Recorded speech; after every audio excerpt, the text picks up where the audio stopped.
This is the history. The children of Israel are in the wilderness.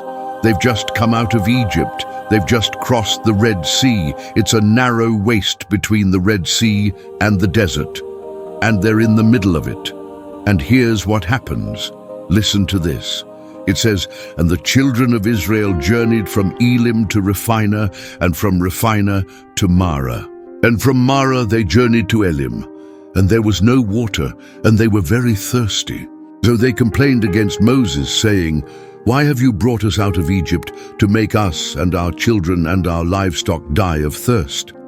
So this is the second time that the children of Israel are complaining about not having water. They had plenty of water at Elim. If you go back to chapter 15, verse 22, it says, "Then Moses led them from the same place by the morning star.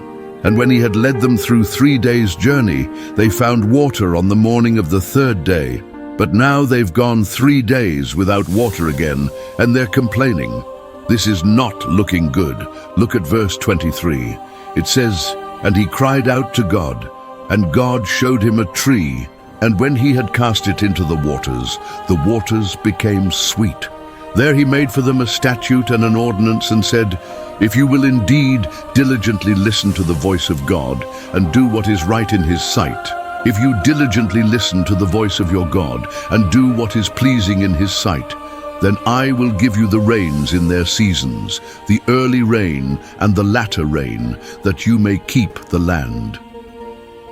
But they turned and did unrighteously before his face, and the plague went among them.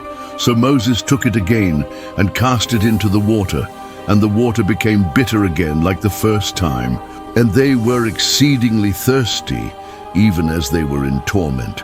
So what's happening here is that these people have been delivered out of the house of bondage, but they are still acting in bondage. And here's what they're doing. Look at verse 24. "They murmured in the plains of Moab, and his wrath burned hot against them. Then the fire of the Lord was kindled against the rebels, and he sent among them a fiery flying serpent. So the people were in anguish, because there was no one who could look upon the face of the living God and live. And Moses cried out to God, saying, 'Oh, my Lord, my God, why have you sent this people out? Have we not already sinned against you?' So now they've gone 3 days without water. They're complaining. Moses is interceding for them. Now they're under judgment. They don't know where their next meal is going to come from. They don't know where their next drink of water is going to come from.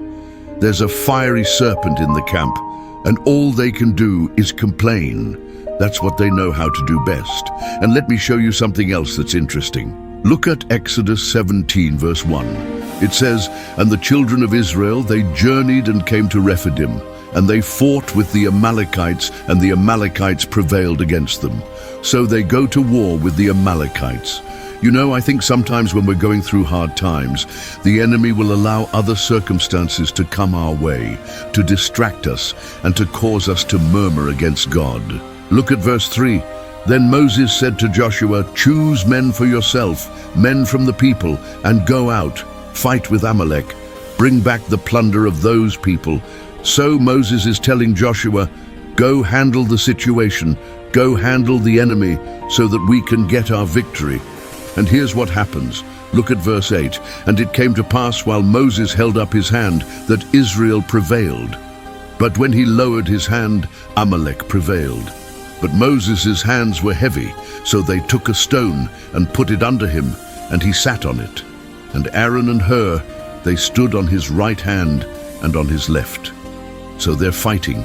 A battle is going on. Moses has his hands lifted up, and the children of Israel are prevailing. But when his hands get tired and he lowers his hands, the enemy starts to prevail. What's the lesson there?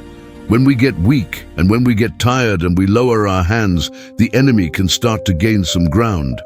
So the next time you're tempted to murmur, remember what happened to the children of Israel in the wilderness and hold your hands up. Don't lower them.